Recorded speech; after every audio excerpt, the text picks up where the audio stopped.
Quando eu era trainee nas empresas de auditoria, isso em meados de 2021, 2022, eu tinha um hábito, né, que meus seniors, né, meus seniores, na verdade, né, esse é o termo correto, não gostavam que eu fazia. Eu sempre, toda vez que eu encontrava alguém mais experiente e tudo mais, eu perguntava coisas que não eram ali do meu cargo de trainee, né? Então, se eu encontrava um gerente, por exemplo, eu perguntava como funcionavam as propostas, como que era a captação de clientes, como que funcionava para vender um projeto. E eu escutei, levei muita bronca por conta disso, né? Eu fiquei conhecido aí como trainee insolente, uma coisa assim. Porque eu fazia muitas perguntas e eu perguntava para todo mundo e eu também perguntava para cliente. Então, às vezes, naquele almoço, tudo mais, tinha um cliente que era diretor financeiro, e tal, e eu pedia um conselho. Eu literalmente perguntava, se eu sou um profissional, eu literalmente chegava na maior humildade mesmo e perguntava, olha, eu sou um profissional que estou começando agora, você que é um profissional experiente, qual dica você daria para mim? E eu fazia essa pergunta com muita frequência para todo mundo. E aí, de todos os dias, eu recebi dicas maravilhosas, outras nem tanto, mas a maioria, eu posso dizer que 98% das dicas que eu recebi eram dicas muito boas. Mas eu recebi uma dica né, de um diretor financeiro, de uma grande indústria aí, de chocolates e tudo mais, e ele falou o seguinte, cara, antes de aprender a ganhar dinheiro, aprenda a não perder dinheiro. Foi essa dica que ele deu para mim, de verdade, para mim aquilo ficou muito raso. E por um bom tempo eu fiquei matutando, o que será que ele quis dizer com isso, né? Óbvio, se a gente no sentido literal da frase, a gente vai entender que o não perder dinheiro pode ser compreendido como não fazer decisões erradas, investimentos errados, mas vai vai mais além disso, na minha visão. Entendo eu que o que ele quis dizer sobre aprenda a não perder dinheiro entenda o que você está fazendo, se desenvolva para que você consiga entender assuntos complexos. E é sobre isso que a gente vai falar no vídeo de hoje, sobre a necessidade de você aprender informações complexas, você sair dessa zona de conforto para poder montar um negócio, tá? Se você está chegando agora, meu nome é Sidney Gomes e aqui no canal eu falo de educação financeira, empreendedorismo, gestão e outras coisas mais. Bom, pessoal, a gente sabe, eu não vou trazer os dados, como eu disse para vocês, a pegada do vídeo é algo mais direto, é um bate-papo aqui, mas não é segredo para ninguém que a taxa de mortalidade das empresas do Brasil é altíssima, né? E as empresas morrem o tempo todo, da mesma forma como elas nascem o tempo todo, elas morrem o tempo todo, da pequena a maior. Então é muito comum, né, se você está indo no seu bairro e tudo mais, você vê uma loja lá e de repente essa loja some, sobe aquela placa de aluga-se e você abre o LinkedIn, abre uma reportagem, você vai ver lá também uma grande empresa entrando em recuperação judicial, que nada mais é que uma declaração pública buscando a tutela do Estado, né, para que os credores consigam negociar e todo mundo chegar num determinador comum para que os empregos e a empresa continue seguindo, mantendo a sua função social. Então acontece, as empresas morrem, né? E aí por que as empresas morrem? Eu poderia aqui falar para vocês, com a minha vivência de contador, perito, auditor, consultor financeiro, 15 anos ali trabalhando em grandes empresas, das 4 maiores empresas de auditoria, eu trabalhei em 3, além de as outras 2 menores, auditoria, na empresa de consultoria no Brasil e no exterior.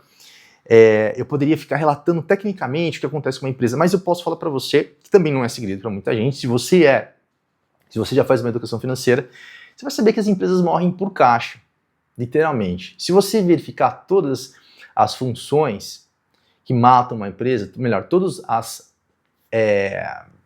aqueles agravantes que matam uma empresa, você vai perceber que todas elas acabam terminando no caixa. Vou dar um exemplo. Uma empresa vende bastante, parou de vender, teve menos receita, mais despesas, acabou o caixa. Teve um processo judicial, pagou um processo judicial tributário, demandou uma grande quantia de dinheiro, acabou o caixa. Teve uma disputa societária, a empresa está indo bem, aí teve uma disputa societária, saíram 2 sócios que tinham aí cada um 33% da sociedade, liquidou a sociedade, levou o caixa. Então, o caixa, literalmente, quando as pessoas falam que o caixa é rei, é porque as empresas quebram, porque elas não têm liquidez financeira. Isso é uma máxima, tá? Tudo bem, até aí você provavelmente já sabe, Sidney, você não está me contando nada novo, isso aqui eu já escutei em outros lugares e tudo mais, mas onde você quer chegar? O problema, no foco nas pequenas empresas.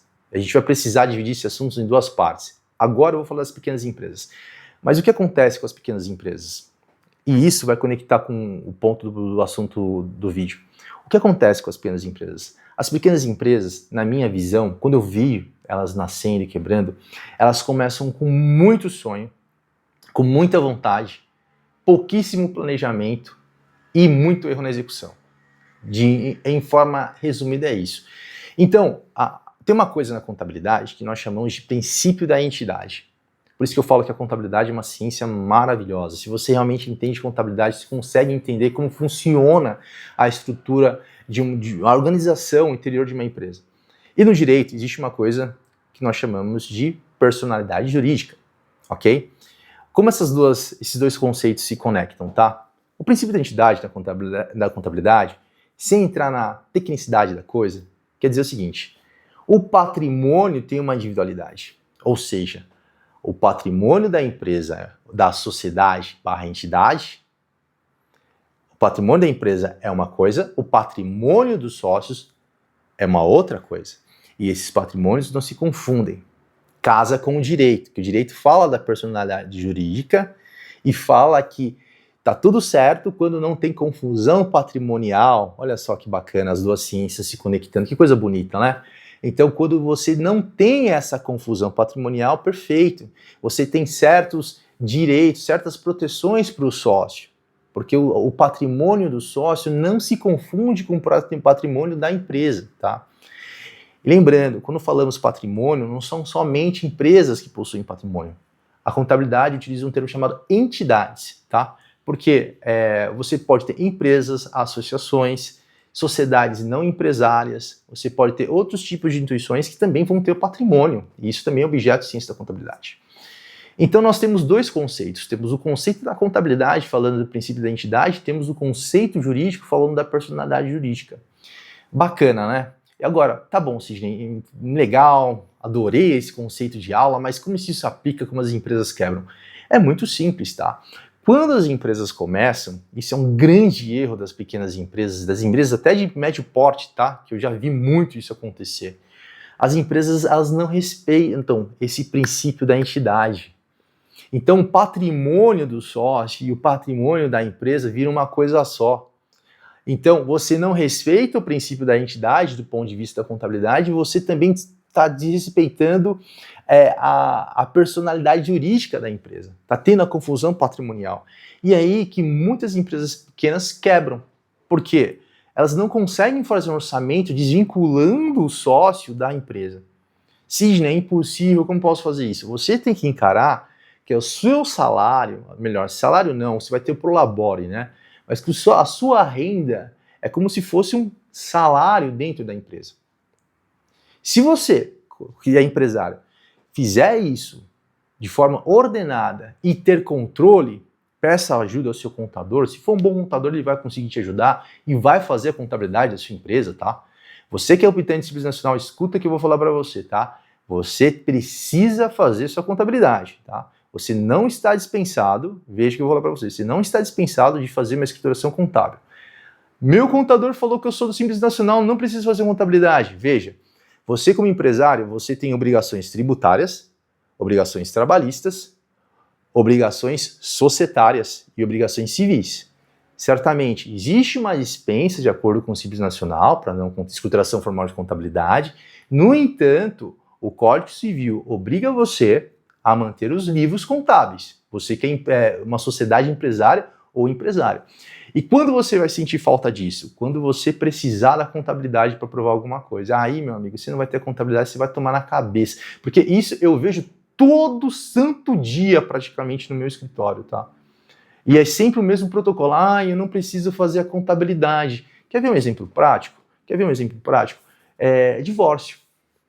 A pessoa está entrando num processo de divórcio, precisa se levantar a cota à parte, o valor da sociedade, para poder fazer a divisão dos bens, a partilha dos bens. E aí, como que você vai fazer a avaliação da sociedade se você não tem uma contabilidade em dia? Acontece. É raro, mas acontece sempre. Então, você precisa fazer contabilidade.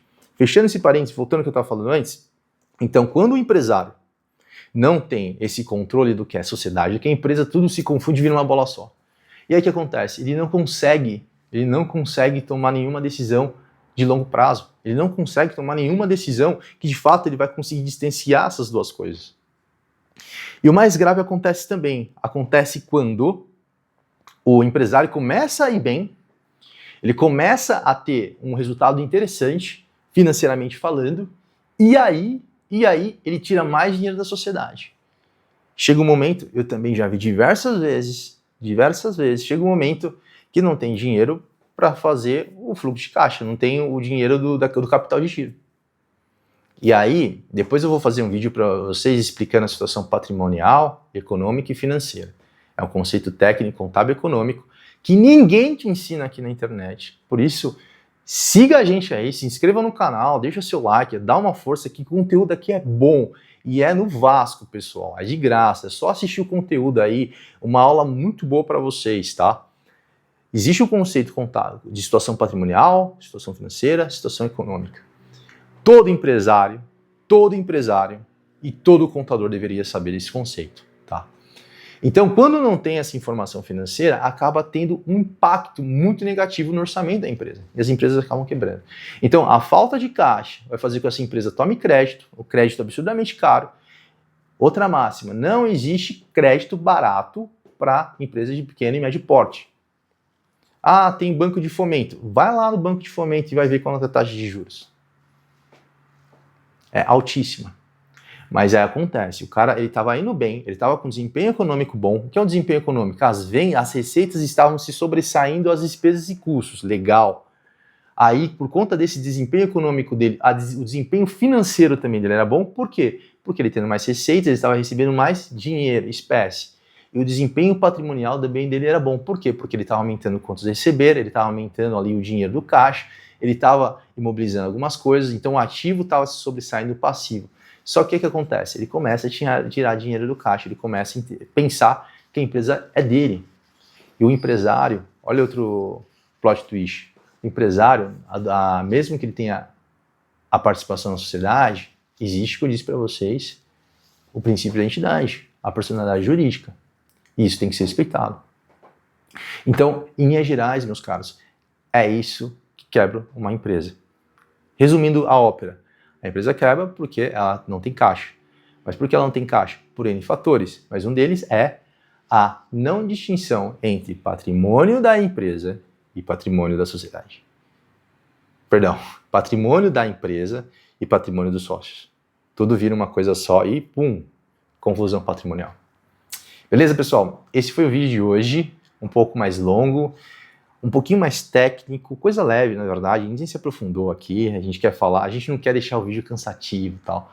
Então, se você gostou do vídeo, vamos seguir aquele protocolo, assina, se inscreva no canal, compartilha, like, comenta aqui, e se você assistiu até agora, comenta aí nos comentários, comenta aí embaixo, personalidade. Comenta aí, personalidade. Beleza? Valeu, pessoal. Até mais.